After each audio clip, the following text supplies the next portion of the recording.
Not fun. Left home this morning at 7 a.m. It's nearly 1 p.m. now. And yeah, I'm stuck here for another while. Still waiting for the breakdown people to come.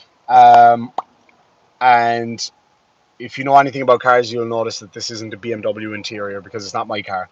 It's my dad's car. Um, so yeah, borrowed my dad's car for a few hours and broke it within an hour. Might be me. It might be me. Who knows? But so I rang the breakdown assist people, and they said that it would be an hour and a half. That was, I suppose, about an hour ago. So hopefully they'll be here soon. Problem is, I'm at the other end of the country, so I have to figure out how to get home from here without having to wait for somebody to come up for me because that's a bit of a dose of a drive, and I would also have to wait for them to come. So yeah, I should have picked up the parts yesterday. You're absolutely right. I should have. So basically, the car I have a BMW, and you can't fold down the seats or anything in it. My van is broken. My van needs a load of work. So, well, I mean, it runs, but I couldn't bring it to the other end of the country. So I decided to borrow my dad's SUV instead because the seats fold down. There's just enough room to get my stuff from my own car into it.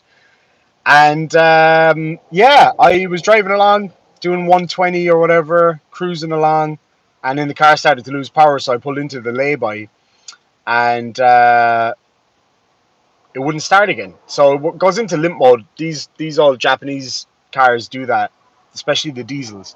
So it goes into limp mode. No big deal. You pull in, turn it off, restart it, boom, gone. And that's 120 kilometers per hour, by the way. Just so you guys know that. I don't know what that is in miles per hour.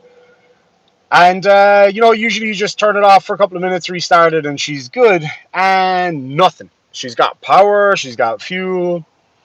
She got the whole lot. So I was like, damn. So I thought, okay, I think I know. I think I know what it is. So I jumped out, pulled off the engine cover. My hands are covered in horrible stuff from the engine now. And then went to the rear of the vehicle, as you do, to see if I could find some tools. And there's no tools. So yeah, I had to try and like make up tools as I went. So I ended up fashioning some tools. Sorry, I'm just looking at some messages there.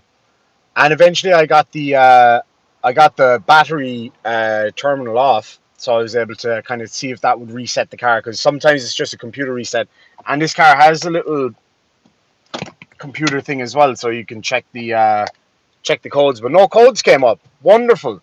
So that means it's a mechanical issue as opposed to an issue with any of the sensors or anything, which is actually probably a good thing, really, because when the roadside assistant guy comes, hopefully he'll be able to just sort it out. Oh yeah, I have the headphones on because I'm at the side of the motorway and can't hear shit, so you wouldn't be able to hear me. Um, so yeah, I started pulling bits off the engine to see if I could figure out what it was as much as I could without tools, and yeah, couldn't get very far. I thought, because this car has had this problem before where the turbo came off, the holes for the turbo, so not enough air is going through, and it floods the engine, and then you just hook it back up and release the valve at the bottom to let the excess fuel out. But of course with no tools. No, it's not a Mercedes. No, it's this is a Mitsubishi. It's my dad's. It's not mine. Um, I actually battery's perfect. Battery is perfect. Plenty power in that because I can check it on the reader. So it's not a battery issue. I thought maybe it was the starter motor because it would like. You can listen. Just wait for those beeps to stop, and that's all you get out of it. So I've got a feeling it could be the starter motor. I thought maybe a contact or something from the battery, but it's not that. I checked all those; they're all good. Fuel flow is good, so I don't know. It's a weird thing. It could just be a sensor, but then nothing's coming up on the computer, so it's like maybe it's not a sensor. But the breakdown guys will be here in about 20 minutes. My hope. I'm fucking 3 hours behind, which sucks because I'm gonna hit traffic going home either way. And yeah, so I gotta just wait and see what happens. It's not the solenoid because there's no clicks Usually there'll be clicks. Richard says, I see what the problem is. The steering wheel's on the wrong side.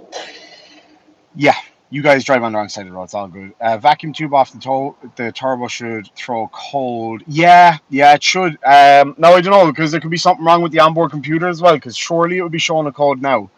Because even though there's some codes coming up on the screen, they're not coming up on the computer. So, I don't know. It's just, that's what you get for buying a Japanese SUV. If you, I know, they're not bad. Usually they're pretty good. It's just an unfortunate bit of timing. Because I was really looking forward to getting these car parts, but because of the time now, I don't think I'll have time to complete the journey, get the parts, because I have to take them off that car, which will take a while. I have to take out a whole interior out of it, some parts off the engine, the shocks, and then the whole body kit of the car as well has to come off. So I just don't think I'm going to have time to finish it now, because I'll have to. It's about a 3.5 hour drive. So if I go there now, it's another hour and a half to get there. Then about another 2 hours to get all the parts off the car and loaded. Then another 3.5 hours home. So I wouldn't get back until well into the evening. I just don't have time. I got too much stuff to do. Because I got like outside of YouTube stuff that I need to do as well. And then I'm away all weekend. So I know I won't have time. So I might have to just leave it until next week. But I am not taking this car. And my own van is fucked. Well, it's a van I share with my brother. So it's not great. I tried kicking the tire. I did try to kick the tire, and sadly, that didn't work. I was surprised. I was like, no, usually that seems to do the trick. That's the first thing people check. I did. I whacked the shit out of the starter. And I thought this starter has definitely had issues before, because there's marks on it from when somebody already tried to hit it. So I started walloping the starter, but it rang my brother. He said it's a new starter, a newish starter. Then I put it in, because it's a manual, obviously, because I'm a man. Put it in gear and like rock it back and forth. Sometimes that disengages the starter, my brother was saying. So I tried that. Yeah, I don't know. This car is just fraught with issues. That's why you should just buy a BMW. They're brilliant. I love my car. There's no issues with that, thank feck. And all the parts that I'm buying for the car are just cosmetic. But oh well, bar one or two little bits that are just performance parts or whatever. But it is a 2006, I think this is, Mitsubishi Outlander. They're great. They're a great machine. Fantastic engine and all the rest of it, but it's when they go, they really go. But yeah, this, as I say, it's not my car. It's my dad's car. Internet says new turbo. Just got a new turbo about 2 months ago. Brand new one. Because these are notorious for turbo issues. These Mitsubishis, they're known for turbo issues, they're known for air sensor issues, and they're known for starter problems. Show some leg. Yeah, it might get picked up. You never know. You never fucking know. Stranger things have happened. But the problem, oh no, it's a lovely car, Cova. I love it. Like I drove it for a little while when I moved back home first, and it's a great car. It's just when they go, man. Disconnecting the battery, did all that. Yeah, that is awesome, James. Absolutely. Yeah, fuses would be the other thing. I'm just gonna wait for the breakdown guy to come though, because I don't want to go pulling fuses, because I have airs. So yeah, any vehicle with a turbo, you're going to get some problems. That is very true. I did cuss at it a lot, a lot. I mean, I even headbutted it, and that didn't work either, which is bullshit. Goss for $2 says for Daddy Demon's daddy's car repair. Thank you so much. No, I don't think it's probably something really small. That's the thing, because the engine is solid on it. Everything is solid. The gearbox is fantastic. I checked the oil. The oil's not low. Yeah, I don't know. It's probably something really small, really, really small. Um, check all the grounds. I did check the grounds. I checked the battery. Battery's strong. I don't know, man. It's weird. It's really weird. But did you ask the car to please behave? My car is a sticker. Oh yeah. Oh, I have. I've asked it. I've asked it. I wouldn't say I've asked it nicely though. Like please start you fucking. You know what I mean? And I won't say the other word because I probably get banned off YouTube for that word.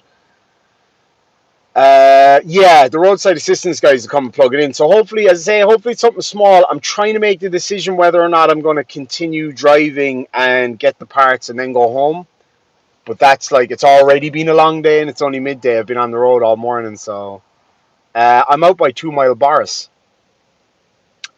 Flux capacitor could be that. It could be that.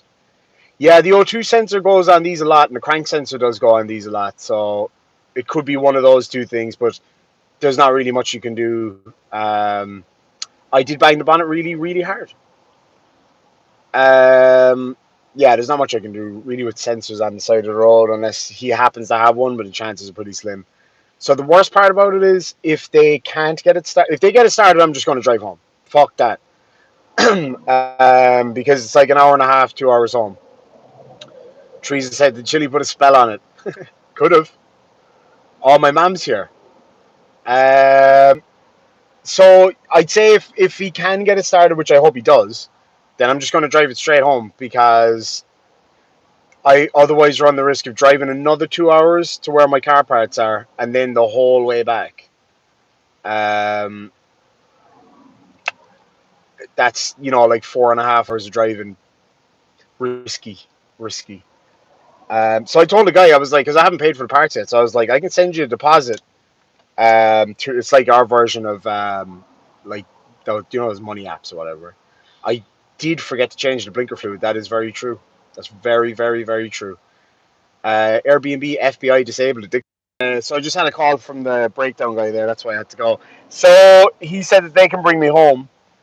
So the way it works, and it's a bit of a ball ache actually, is if your car breaks down, they pick you up, right? They bring you and the car to their garage or whatever, and then they keep the car there, and then they put you in a taxi and send you home, which is fine. But then the car is stuck up the other end of the country. So he just rang me there, and they said that they could actually bring me and the car back. I just have to pay a little bit extra. So I was like, okay, I'll just do that. Because rather than waiting for a taxi and then having to leave the car here, because it would cost almost the same in diesel to just drive up to pick up the car. And at least if I bring it home, I can have the mechanic there look at it straight away. So, but he did say they'd try to get it started first anyway. So at least there's that. You know what I mean? It's not too bad. And the other good thing is I did get a coffee before I broke down. Always get coffee before you break down. But then again, you don't know when you're going to break down. So just always have a coffee handy. It's cold, but it's fine. My hands are filthy now, excuse it, from the engine. But I'm lucky I broke down on the motorway, though, or what you might call a freeway or a highway, in the lay-by, too, which is really handy because it can be scary enough there on the side of the road, cars whipping past you at 120, it's no joke. But the weather's fine. It's a bit of sun coming in, chilling. How far am I from home? About an hour and a half, maybe, something like that. I get a Holden. Jesus, no, I was a Ford man when I was in Australia. I must be honest with you. I had Falcons, but anyway, yeah, like fuck it. That's the way she goes, man. Shit happens. I'm not even pissed about the car or anything. It's no big deal. I just want my car parts. Don't get between a man and his car parts. Do you know what I mean? But I messaged the guy and I said, look, can I give you a deposit to hold the parts until I can get up to pick them up? And he was like, yeah, just let me know what's happening. And so it's not too bad. Like he's pretty cool anyway, so it should be fine. I just need to figure out what vehicle I'm going to take up there to actually get them though, because I want to break this car again because it's my dad's car. Do you know what I mean? I love the way mechanics' hands smell. Alrighty. I can't say I've ever gone around snorting mechanic hands, but could have been stranded way worse. G.I. Joel, amen to that. I have been. Jesus. God knows I had a few rough cars when I was younger, man. Yeah, I reset the computer already, and I went to see if there was any codes with this thingamajig here, and there was nothing. So now the other thing that it could be that I was thinking of was it could be a power issue, even though the battery's solid enough. It could be a power issue in the line, so they're going to have a look at it. And Tiki says, Ford, I might have to unsubscribe. See, you're just mad because you being a Holden driver, you're used to being broken down on the side of the road. So you're just saying I'm doing it wrong. That's what it is. Is it cheaper to ship the parts to you? Not really. Courier services, you wouldn't really find them in Ireland. And also, I have to go and take the parts off the car myself, so I'd have to pay somebody to go do that. And we might sort something out. Like the guy that I rent from, he is a mechanic, and some of the parts are for him. So we might be able to sort something out. We go up in his van or something. Yeah, we'll figure something out, I'm sure.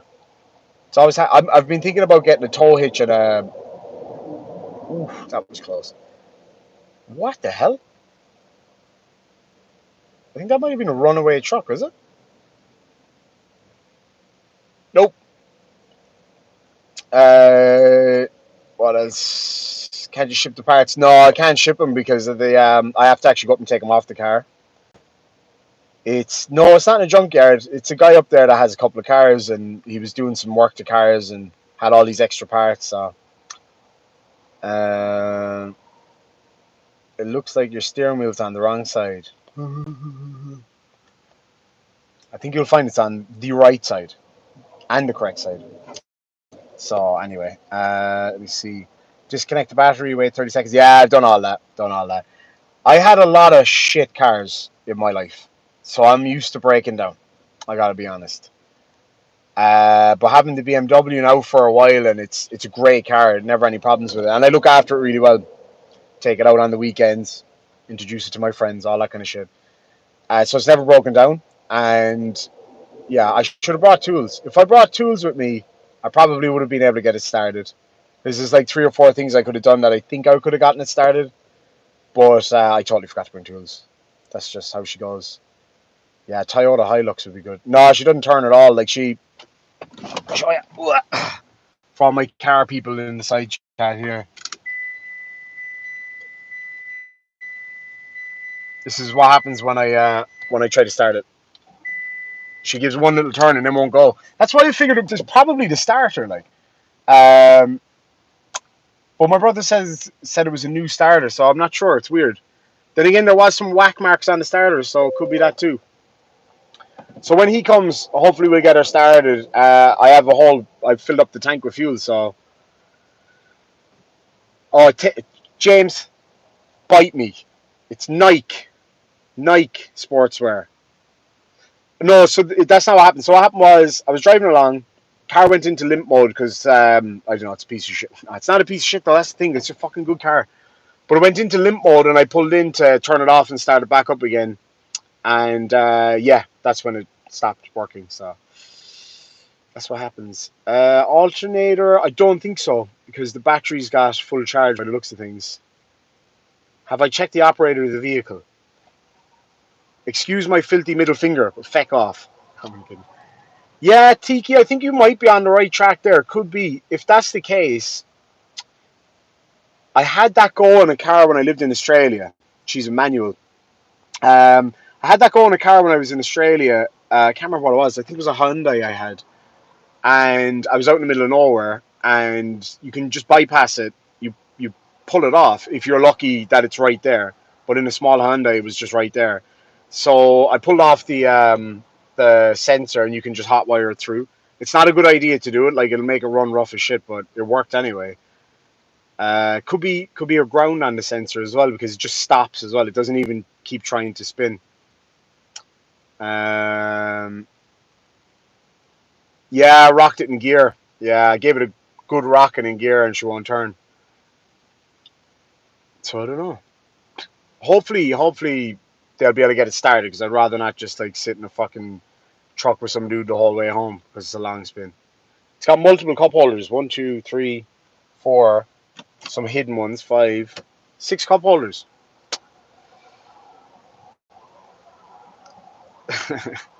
Well, technically the parts aren't just aesthetic because they do generate an extra bit of downforce. So you could argue that it is also performance parts. Lasso or truck, yeah. I wish. Be handy. It sucks, man. I just hope it gets running so for my dad because he needs it for like going to work and stuff. Or Mackie, you could be right there, man. You could be right there. There's a lot to be said for BMW. That's all I'm saying.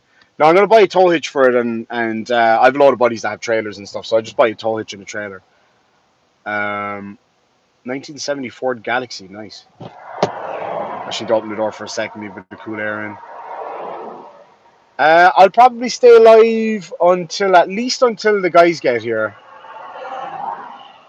And then we'll see. We'll see what happens. Hopefully they'll just get it started. Like it could be a case that because the battery, sorry, it could be a case that because the starter might be knackered, that they might, with a bump start, it might go because you might just need a little, bit of extra boost to get her turned over. I've had that happen. My old Harley had that problem. The starter went on it, and yeah, she needed just that extra bit of power. So I used to hook up a car battery to it, which isn't a good thing to do, but did the trick. Take care, Michelle. Hope you feel better soon. Yeah, I don't know if I'll be able to push it here because it's a slight incline as well on the motorway, and it's like a 2-ton car, so it's a bollocks. Yeah, Kojak, you have the right idea. I'm going to get one for my BM just in case. Just in case. I mean, she's a bulletproof car, but I beat the shit out of the starter. So I don't know if it's that. I'd say my guess right now is that there's just, even though the battery's full, it's probably an older battery, so it's probably not got that same surge power.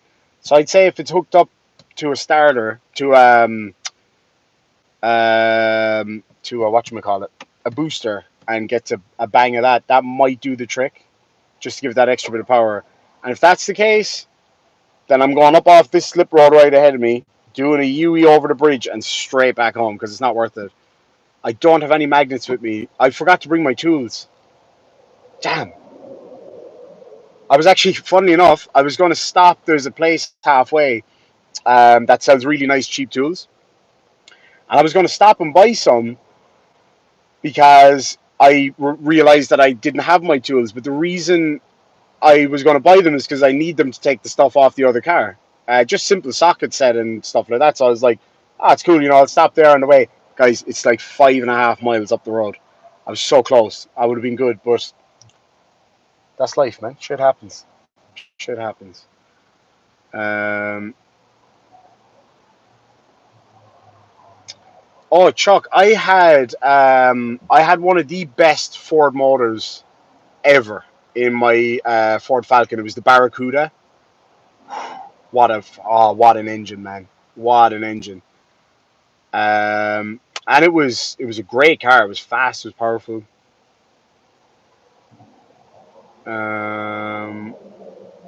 Hell no, Odin. I'm not walking along this road. Fuck that. It's scary enough driving on this road, let alone walking on it. Nope. No way. It's like the time I went walking on the interstate in America. Can you short on the starter? Not really. It's kind of I don't know if you're familiar with the Mitsubishi Outlanders and stuff. All the stuff that you should be able to access really, really easily is under the engine. It's a complete pain in the ass. It sucks, but it's I don't know, it's about 1 p.m. here now, I think. It's not the fuel pump. Yeah, I can hear the fuel pump engaging, but also like when I turn it now, you'll hear, right? It just gives a tick and then it stops. So that's why I think there's not enough power getting through to the starter. So it could just be that. Hopefully that's all it is, and then I can just, at this time, I'll probably just have to go home, I'd say, because yeah, by the time I get there, I'm heading to a place called Roscommon, which is up like in the Midlands. It's a bit of a spin, and I got loads of shit to do. Like I have so much work to do when I go home, so I just don't have time now. No, battery cable's all good. Battery cable's all good.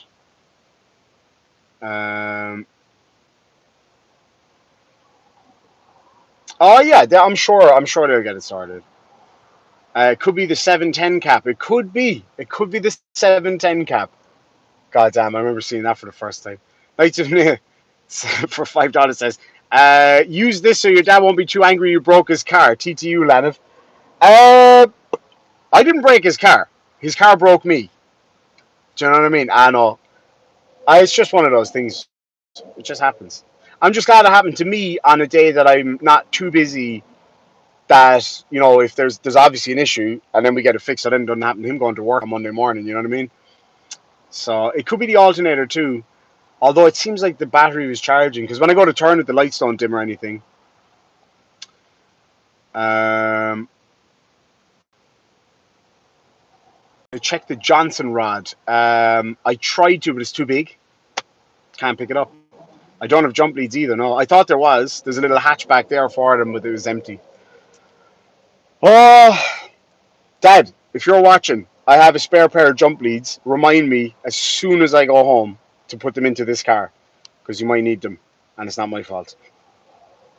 Lads, I've broken a lot of cars over the years, between just buying shit boxes, crashing them. That's happened a few times. Not looking after them would have been my main thing. Yeah, that's what I'm saying. Like, is it like, yeah, it happens to me now. No big deal. I can get the parts another time. There's no rush. But at least, like, I'm not getting a phone call at 7 o'clock in the morning that Dad's car's broken down the side of the road, because that's even worse, especially in rush hour and stuff. You check to make sure the hamster is still in the hamster. Oh no, I didn't. Was I supposed to feed that hamster all along? Jeez.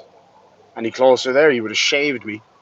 No, I don't think it's the solenoid. There's no clicking or anything, which you usually, if I'm not mistaken, correct me if I'm wrong, I thought you'd get a lot of clicking from the solenoid. Yeah, Skull, I agree.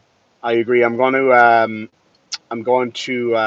definitely get a proper starter pack for myself.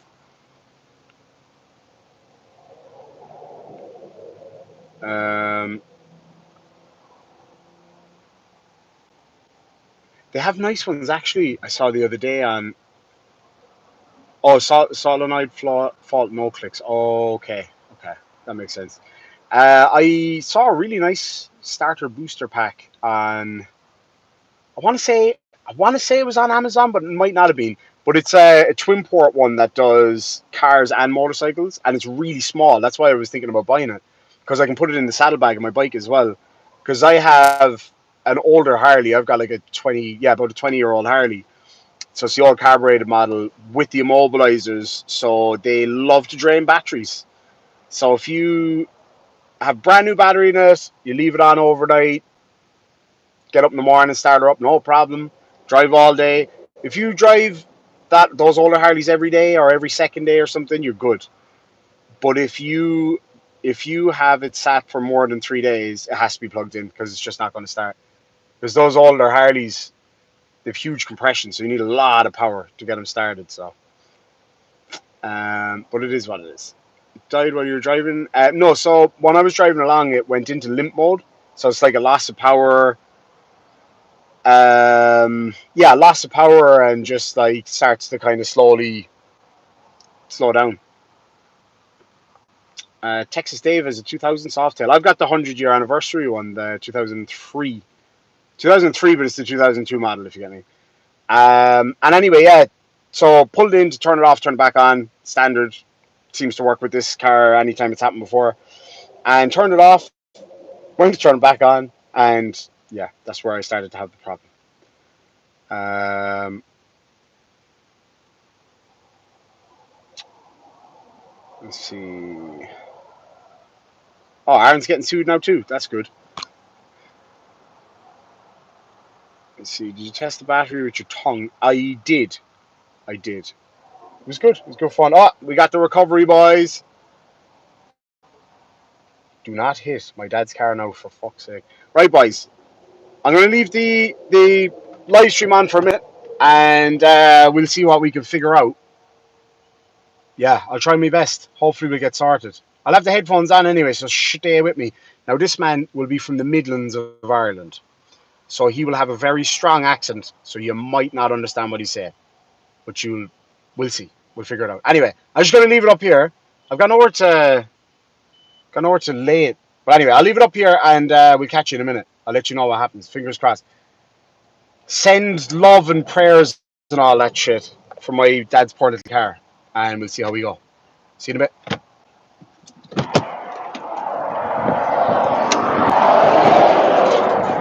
How you doing? How are you getting on? Really a bit of a problem.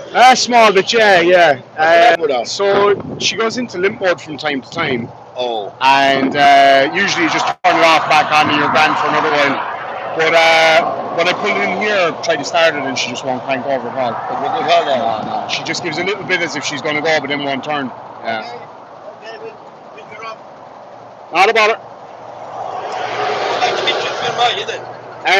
Yeah, I'll be going, from my, Okay. We'll come a Woodbury. What's that? We'll come a Woodbury. I think so anyway, yeah. I think so, Oh, well, you're safe enough. We were trying to figure out what it was there. I didn't know if it was a battery problem or what, but...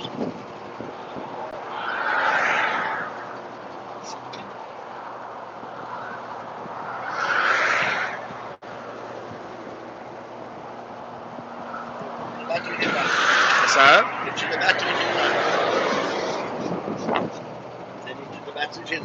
Yeah. You know what I mean? Yeah. But the lights and the dash on and we're stopping. Oh yeah, not a bother. When I turned the key, even in the back, the lights weren't dimming or anything like. So I don't think it was the battery. Like probably the starter. It could be the starter. Because she gives. I'll show you there. She gives one crank and then she won't turn. I'll show you there. Look.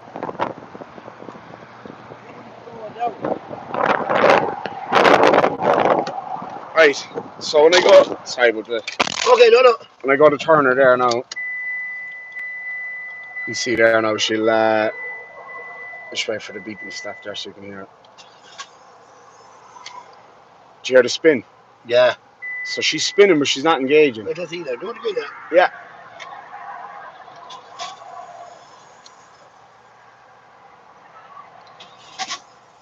See, she's nearly gone. Oh, it's firing, Yeah. What happened is the engine is firing, but didn't take it off. It's not taking, yeah. Yeah, So, the engine ain't taken off. so it would be hardly be spark plugs, is it? Gunked up plugs, maybe? What is this? Oh, wait, no, she's diesel. You see, I don't know. Yeah, my other one. I was thinking of the van. No, okay. No, we'll put her up there and we'll talk away. Not about it at all. You're gonna leave it in neutral and have the handbrake there. Leave it in neutral, handbrake down? The hell off, yeah. Yeah, not about it. And you can bring the key out of it. Mighty. I'll leave the key in for a minute because I might have to steer it up. Oh, yeah, not about it. Alright, so we're going to head back to the garage and try to sort it out. And he'll bring me home anyway if all else fails. So, anyway, I'll talk to you later, guys. I'll let you know how we get on. Don't you?